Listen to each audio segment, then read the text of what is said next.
हिवाळी अधिवेशनाच्या निमित्तानं सभापती महोदय, नागपूर येथे येणाऱ्या आमदार महोदयांच्या निवासाची सोय आमदार निवास येथे करण्यात येत असते, परंतु आमदार निवास व्यवस्थापनाच्या गलथान कारभारामुळे अनेक गैरसोयींचा सामना आमदारांना करावा लागत आहे।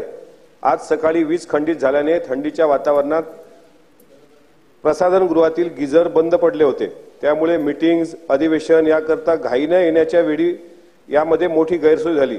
अशाच अनेक अत्यावश्यक सुविधांची गैरसोय आज रोजी जाणवत आहे, तरी याबाबत आपण तातडीने निर्देश देऊन पुढील कारवाई करण्यासंदर्भात संबंधित यंत्रणांना अवगत करावे, असे पॉइंट ऑफ इन्फॉर्मेशनच्या माध्यमातून शासनाच्या निदर्शनास मी आणत आहे। सन्माननीय अमोलजी मेटकरी, तुमच्या सगळ्या जी गैरसोय झाली त्याची मी गंभीर दखल घेते, परंतु तुम्ही आता जुने झालात, खरं तर सदस्य नवीन नाही आहात। अशा वेळेला आपल्या विधिमंडळाच्या कामकाजाबद्दलचे विषय मला दालनात येऊन सांगायचे किंवा सचिवांना सांगायचे असा प्रघात आहे, पण तरी तुम्ही सांगता, मग त्याला छान प्रसिद्धी मिळते, काय हरकत नाही। प्रसाधन नाही मी प्रसिद्धीसाठी नाही, मी जरी जुना असलो पण थांबतो आमदार निवासलाच। बाकीचे आमदार इतरत्र कुठे हॉटेलला थांबत असतील, पण मी आमदार निवासला थांबतो, म्हणून ही व्यथा मी तुमच्याकडेच मांडू शकतो। आम्ही सूचना देऊ वेगळं, पण ही तुमची तिसरी चौथी तक्रार आहे आतापर्यंतच्या 2-3 वर्षातली। नाही थांबा ना अजून, हो पण आता तुम्ही जाऊन आला का आमदार निवासला? होईल। मी यावेळेला आमदार निवासात राहतोय, 3 दिवस गिझर बंद आहेत।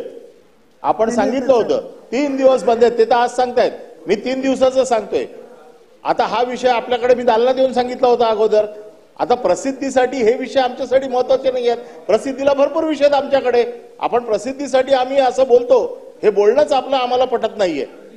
मी तुम्हाला बोलले नाही, आपण सभागृहाला आपण जे बोलता ते वैयक्तिक नसतं, ते सभागृहाला असतं। ठीक आहे, आपण आपल्या ज्या सूचना आहेत त्याच्या सगळ्या प्रत्येक सूचनेवरती मी निर्देश दिलेले होते आणि त्यानुसार अंमलबजावणी झाली आहे असं सांगण्यात आलं, परंतु मी ते तपासून घेते आणि खास करून सर्व आमदारांच्या ज्या व्यवस्थांबद्दलच्या तक्रारी आहेत त्याच्यासाठी त्या अधिकाऱ्यांना आज संध्याकाळच्या तुम्हाला भेटायला सांगून ते होतील अशी खातरजमा करून घेते। ठीक आहे?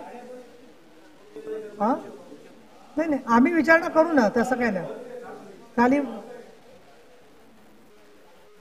बरं लक्षात आलं, पुढे थांबा। Point of information Shashikant Shinde बोलायचे का? नंतर मग हात वर करता मध्येच।